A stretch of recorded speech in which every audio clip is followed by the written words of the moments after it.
Hey, sir. What's up, sir? How are you?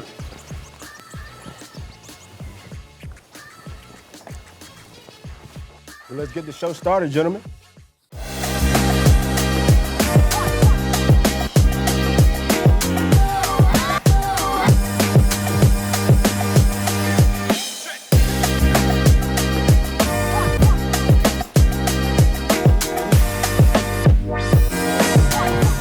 Man, we got a lot to talk about today. But let's take a look at the first clip. And deal with a lot. We have a lot on our shoulders in our communities. There's a lot of weight, there's a lot of resentment, frustration. We've been subjected to so much systemic bullshit. Black man ain't allowed to show no weakness. And that's one of the most traumatic things in the world. A black man that might actually need some help. He might really need some help. It's challenging for you to even bring yourself to a place of comfort, to call someone to tell them that you really need some help. Our trauma is compounded in us over years and years and years and years and years. With a lot of black men, they'll come into the office and they'll say something like, yeah, I had this problem. I was feeling really down. I just isolated myself for a little bit, put my head down, and just got to work. So, okay, well, who did you tell about your problems? Nah, nobody. Well, why didn't you tell anybody about your problems? I didn't want to be a burden. Black men have feelings. You know, black men hurt. Black men are in like pain, and sometimes we don't have outlets to, you know, like talking to you now. No one really asked me these questions. Never, really. So, do we walk alone? You definitely, majority of the time, walk alone.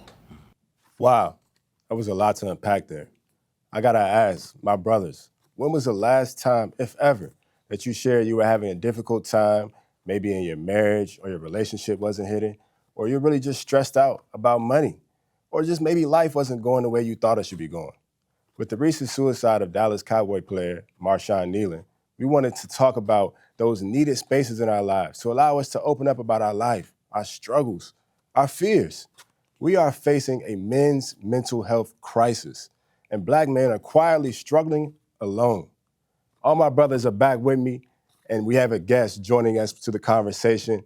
Welcome, licensed clinical therapist, Tariq Walson. Hey, guys. Yes. Thank you for being with us. The clip showed a lot of emotion. Busta Rhymes talked about really not having any spaces for us to go. So what do you believe is the biggest stigma around that to just breaking through and talking about the things that we need help with? I mean, the first thing to understand is why is it that way, right? You have to think historically, there's never been a safe space for black men in America to be vulnerable, right? We can go back to the Middle Passage. We can go back to being enslaved on a plantation. And all the time after that, there's always a negative consequence for trying to be vulnerable, right? If we try to protect our women, we get beat. You know, if we opened up and shared any kind of expression, even if we laughed, you know, there was a negative consequence for that. And so after generation and generation, we've always been told it's safer to be quiet. It's safer to not share, to not open up about your feelings, right? And so here we are, all these generations later, and now we're in a place where we should feel safe, right? We don't have the same kind of negative consequences, well, at least we shouldn't, but we do. So whether it's in the street, and the people that we talk to, the people we run into, whether it's at home, whether it's in school, there's still a negative consequence. Even in our relationships, we don't always have a safe space in our relationships. And so we're not practiced at it. We're not well attuned to our own emotions to share them. And so here we are, and we don't have anybody to talk to. We don't believe we do, right? We have each other, but when we talk, we don't talk about how we're feeling. We don't talk about the things we're actually going through. Why is that?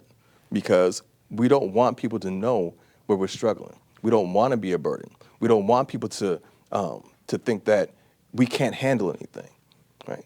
And so we don't talk to anybody, and we're scared to go to therapy because we don't want to open up. We don't believe it's going to be helpful, right? But luckily, we're just getting to that place now. We're in a place now, culturally, society-wise, that we are actually going to therapy, but we have it forever. In your findings, how often is it that you, like just some of the patients you deal with, how often is it that you find that a lot of the times their issues of opening up stem from their childhood? And like, it being instilled in the household to if something happens to him, just don't cry, just toughen up, like, because a lot of times we hear that, toughen up, you fall, you scrape your knee, toughen up, but how often did you find that in some of your patients? Oh, that's all the time. It's all the time. I mean, we're raised very much similarly, right? Mm-hmm. We have a lot of similar backgrounds, and that has been the message communicated to us time and time again. Our parents got the same message, our fathers, our uncles, right? Our grandparents got the same thing, because we were told that being vulnerable was dangerous, right? So if you were to show that kind of vulnerability, I mean, think about this, right? If you were to scrape your knee when you're 15, 16 years old and start crying and you're out on the block, you're gonna be made fun of for the rest of your life, right? You're gonna be, a little cry boy, right? And so in order to protect yourself, the future you and the current you're told to hide all that. And so, it started at home, by your parents, whether you had a single mother at home with you or your father was there too. It was always taught to you the best place to be protected is in your own silence. That's a good ad right there. As a dad myself, my son's 11 years old. And I think it's important to have that balance. So if he's going through something or he's just sad, express your emotions. You're a human being. Like, we should all be able to express the range of human emotion. But then there is a part, because of how I grew up, it's kind of like, all right, now that was a good amount of crying and such. You got that out. Now let's prove resilient. And let's toughen up a bit after you already got your emotions out. And then just let them know that you could talk to me about anything. But my question to you is, we're talking about proving resilient and going through the struggles of life or toughening up. How do men distinguish between being resilient and emotional avoidance? Well, the thing that we have to keep in mind is that we have to have the language of emotions to be able to open up, right? And a lot of us don't. We don't have the tools. We don't have the literacy, right? We don't know the words. And so what ends up happening is we express ourselves physically. So whether it's, through anger or through crying or whatever, even as children, we don't have those tools. And so we don't know what it means to be resilient at that point, because we don't know how to regulate our emotions. We don't know how to express ourselves other than through those means, right? So in order to find the difference between being resilient and being able to emotionally express yourself, you first have to figure out, what are the words, right? One of the tools that I give to my clients is this emotion wheel, right? That shows you, these are all the different ways I can express what's going on with me. I don't have to cry necessarily, right? So one of the things you want to teach your children is there are different ways to express what's going on with you. So every time you're disappointed, there's no need to get angry. There's no need to cry, right? So it's, how do you emotionally express yourself appropriately, right? It's okay to cry. You want to tell them that. It's okay to cry. But every situation doesn't call for that, right? And that's where part of the resilience comes in. Being able to adapt and understand the situation that you're in and figure out how to appropriately express what's going on with you. That's interesting. So I think going back to what my brother right here said, so as a man, I've always been able to, because most of the time, men, we're the nucleus of our environment, our children, our wives, and so forth. We kind of touched on the how-to part, because even in the video I heard, silent trauma. One thing I've learned is with my brothers and black men, we know how to compartmentalize trauma. So I guess my question to you is, how do we learn how to communicate that trauma and not be vulnerable to the person we're communicating it to? You have to first recognize that it is trauma, because sometimes we don't even recognize it as trauma, right? The way that we grow up and experiences that we have, being bullied or, being identified as whatever it is that someone identifies you as, we don't always know that that is a traumatic experience. Like, we think that, we're toughening you up by like beating on you, like birthday beatings, right? Yeah, your birthday rolled around. Oh yeah, here it is, 15 hits, right? So we're always constantly in this place of we're trying to toughen each other up, not realizing for some people that can be very traumatic. Look, I crack jokes all the time. I was known for that in high school, right? The thing about it is some people now look at that as, bullying. It's like, I don't know, I can't handle that kind of, attention. And so for some people that may have been traumatic, and we don't even know that we're traumatizing somebody because we don't know what they're going through at home too. So first is being able to identify what you're experiencing as trauma before you can even begin to talk about it. But once you identify the trauma, you have to realize that the thing that you've gone through, you're not by yourself. And so just because you're opening up to somebody else doesn't mean that you're a burden. You don't realize that there are a lot of people out there who are going to want to listen to you.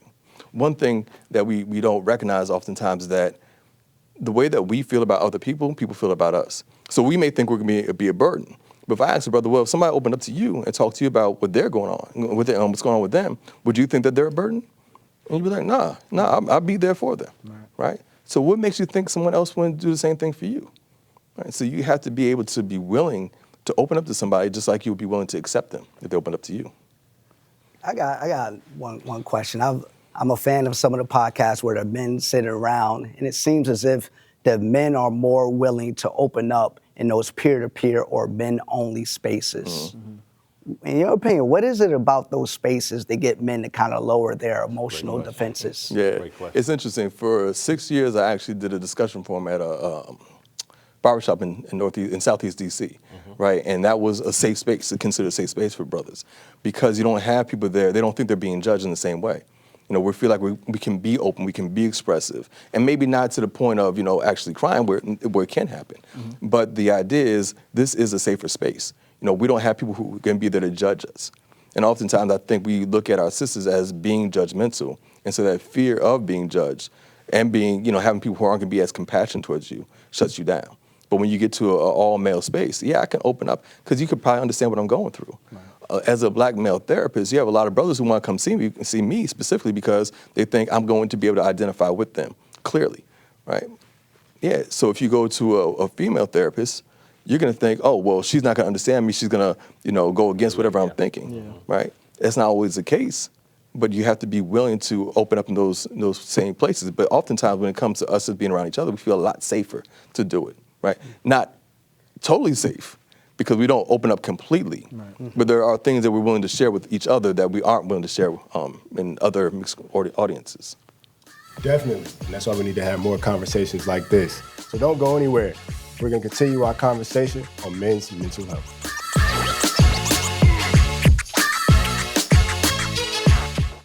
See that cute little dog in the pet store window? Chances are it came from a puppy mill, a breeding facility that forces caged, neglected, and often sick dogs to churn out puppy after puppy to be sold for profit. Meanwhile, millions of wonderful, healthy pets end up in animal shelters. This leads to the killing of more than 9,000 by the end of today. But with one simple choice, you can help, just by deciding to adopt instead of purchase your next pet. Animal shelters are full of amazing pets looking for a home. When you adopt your new best friend, not only are you saving a life, you're taking a stand against puppy mills. Now imagine sharing the joy of adopting with your friends. Seeing the smart choice and impact you've made, they adopt their next pets and share with 5 of their friends who share with 5 more. Before long, thousands get involved. Pet stores stop selling dogs from puppy mills, and even more lives are saved. And with your help, we can save them all. Visit bestfriends.org to learn more. This one is for the ladies. You may not hear him scream out loud, but pay close attention to the music he plays, the way he drives, the videos he reposts, and the times he just goes silent, ladies. He's not distant. He's hurting. And I know it feels like he's pulling away, but for most men, distance is the safest place that he knows. It's not that he doesn't care. It's not that he stopped loving you. It's that he doesn't know how to say, I'm not okay. If you listen closely and pay close attention, you will hear the screams of a dying man inside. There's a lot of us suffer from the I'm cool syndrome, I'm good syndrome. When in reality, we know exactly what it is that we want from you, and we be hoping that you figuring it out one day. So instead of talking, he shuts down. Instead of leaning in, he pulls back. Not because you don't matter, but because silence feels safer than rejection. His silence isn't proof that he's cold, it's proof he's weighed down. And sometimes the greatest gift you can give a man like that is patience. Wow. Having a safe space to be transparent is paramount for all, especially for us men. And when in relationships, our significant others play a vital role in providing those safe spaces. And they are impacted by everything that we go through. We're battling so many negative learned behaviors that tell us that seeking help is weak, bottle it in. It could even be our own thoughts and self-talk that tells us that we're less of a man if we're vulnerable, and especially if we're vulnerable in front of our partners. It's okay to say that you're struggling. How can we as men change the stigma attached to seeking help? You know what? The thing that we have to do is to, in our own minds, decide that this is what we need to do for ourselves, and that getting help will actually help. A lot of us don't believe that sitting down talking to somebody is going to help them out. You know, I can't tell you how many conversations I've had with people that are like, what's talking going to do? But then when they actually have the opportunity to do it, it's so helpful for them. But as men, when do you really find the time for that, right? I got to be the provider. I got to be the protector. I got to be the father. You got to change that thought right there, right? You don't have to be the provider. You have so many messages that we are taking in, believing that we have these roles that we have to fulfill. There's something called like role fulfillment that we often struggle with because we have this idea of how things are supposed to be. It doesn't have to be that way. We need to have space to be open too. So let me ask you guys something. You guys got a lot of good questions, right? What do you need from your mates to be vulnerable? How can they create a safe space for you? That's a great question, man. I mean, for me, to a lot of your points, I didn't realize some of the trauma I actually had in me until I began to get married and went to premarital counseling and started to see some things that were coming out. She was like, oh, this is why you like this. And I was like, well, hold on. You know what I mean? I actually don't really understand why I'm having some of these feelings. Right. So for me, I had to really try to unpack that situation, learn myself a little bit while I'm also inside of trying to learn my partner. So I think for me, it's really just patience and having a person that's loyal, that creates a space for me to have that conversation. Right. I believe that is really the best thing that any man can have. Yeah, patience.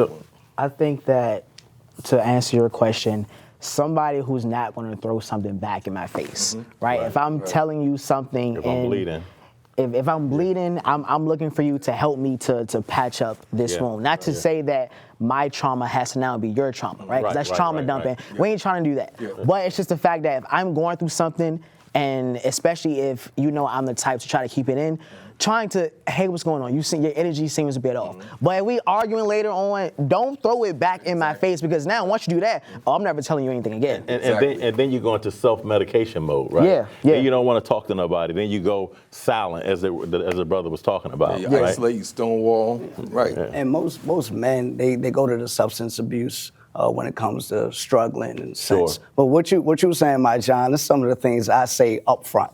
If I'm getting to know a woman, I'm dating, courting her, whatever phrase they all want to use these days, or whatever, I let her know, hey, to be my lady, I need to have a safe space. And I'm going to be that safe space for you as well. And there's 3 primary things that I need to feel like I'm in a safe space. And I'm going to reciprocate. And those 3 things are, yes, if I disclose something or I share something, don't throw it back in my face. I don't want to feel like I'm dismissed, and I don't want to be mocked. So if she's able to do that, I feel like that's an environment for a safe space. And as a man, I feel like that, I would challenge all men.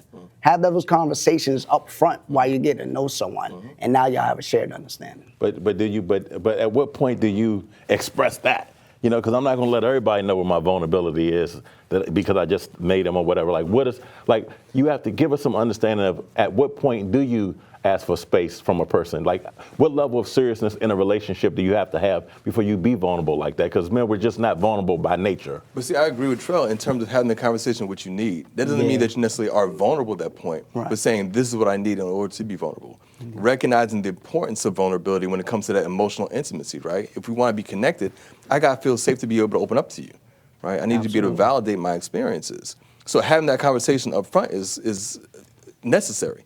Once you get past like the dating phase, once you actually get into like, more the courting, as you were saying, right?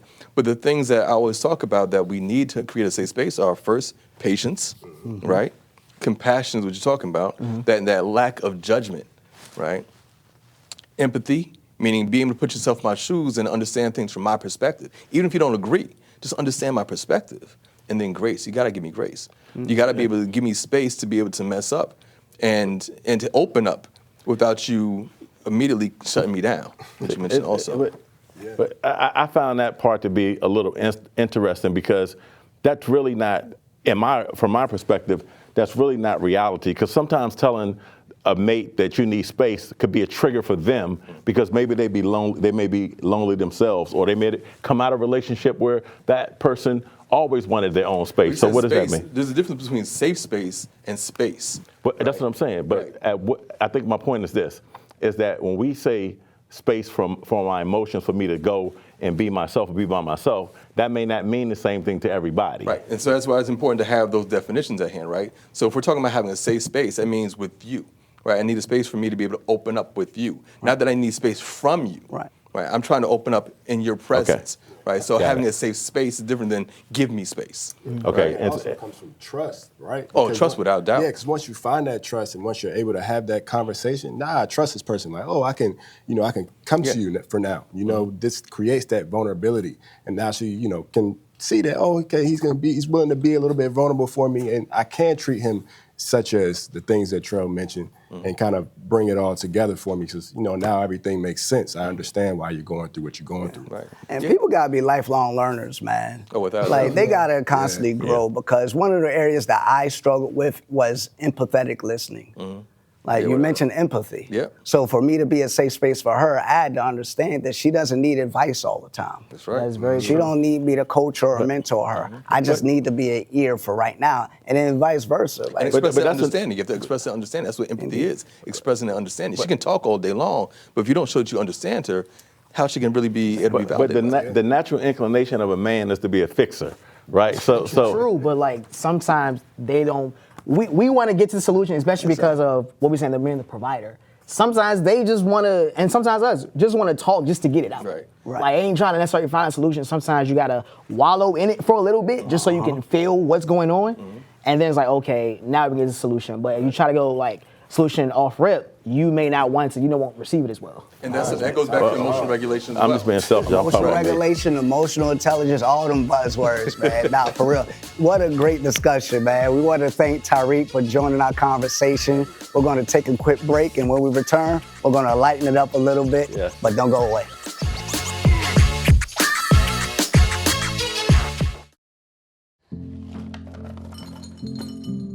Kids across America are going to school hungry. Millions of kids every day. Hungry kids get sick more often and can struggle in school. It can be harder for them to focus and learn. But one simple thing can help change all of this for a hungry child in America. Good, healthy food and the energy it brings. With help from caring people across America, No Kid Hungry is providing healthy meals and hope to hungry kids so they can build better futures. We want to ensure that all of our kids have healthy meals every day. Thank you. Thank you for helping feed our kids. To learn more about ending child hunger in America, go to helpnokidhungry.org today.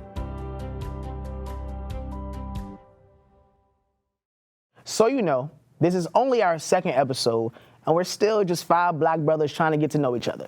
So let's find out a little more about each other with a game called I Plead the Fifth. Plead the Fifth.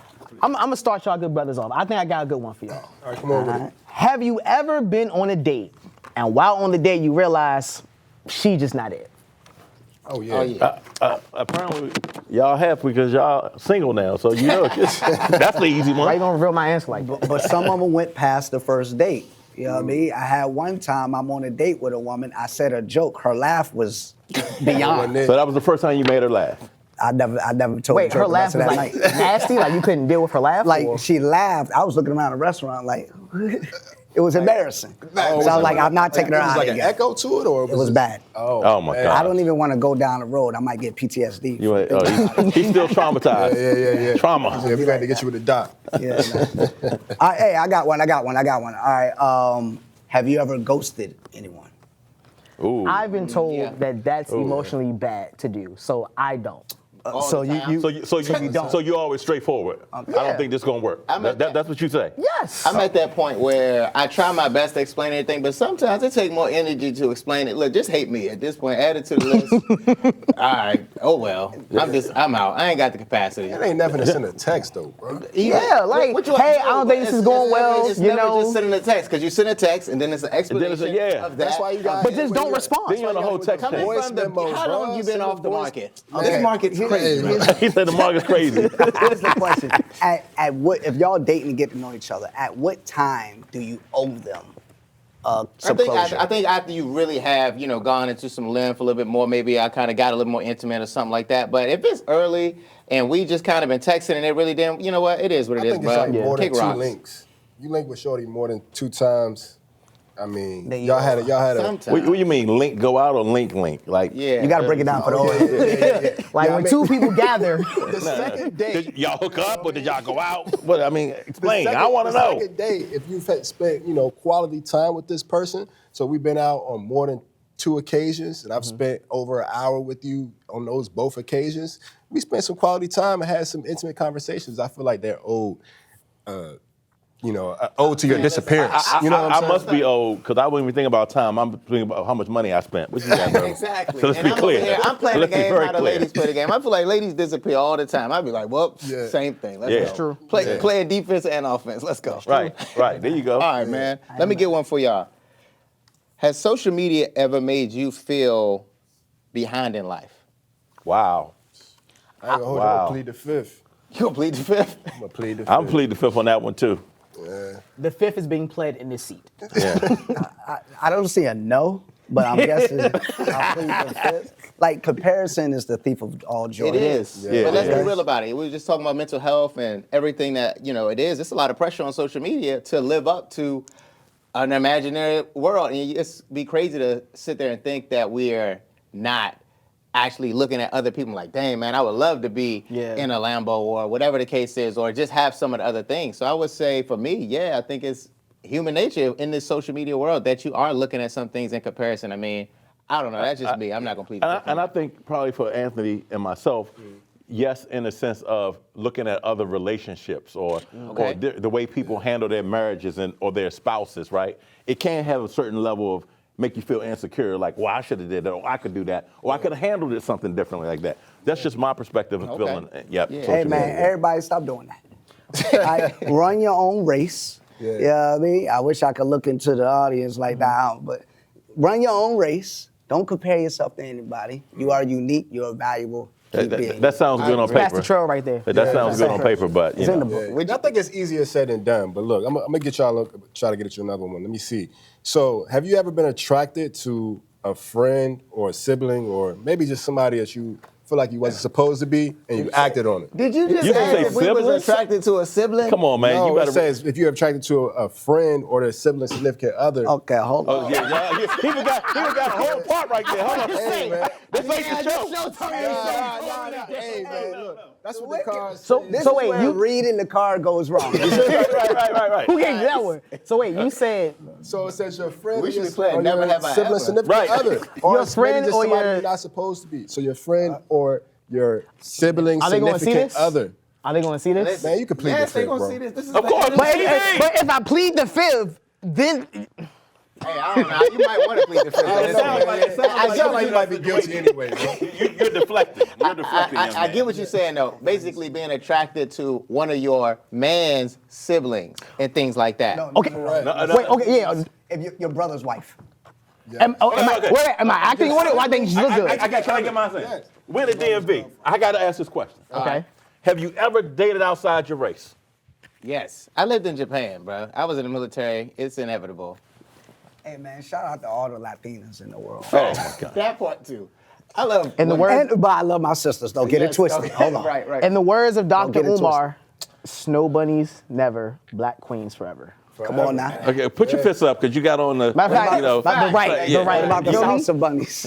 Can we be real for a Salsa bunnies. second? I mean, I like, dating is one thing. Dating is like actually pursuing in seriousness. Yes, outside of my race. Yeah. I lived in California too, like you said. Shout out to the Latinas. Hey, man, I feel it, man. But hey, even though we had ended with a little bit of fun, we don't want to miss and make light of the seriousness of men's mental health. So talk to your men in your life, ask questions, and if you think they need professional help, please get it to them. So until next time, peace and love.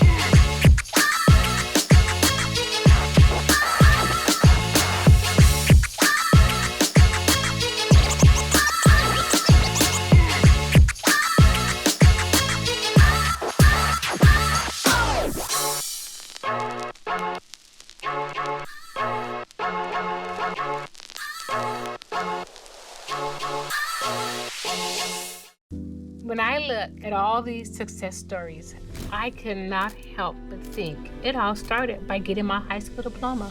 When you graduate, they graduate. Visit finishyourdiploma.org to find free and supportive adult education centers near you.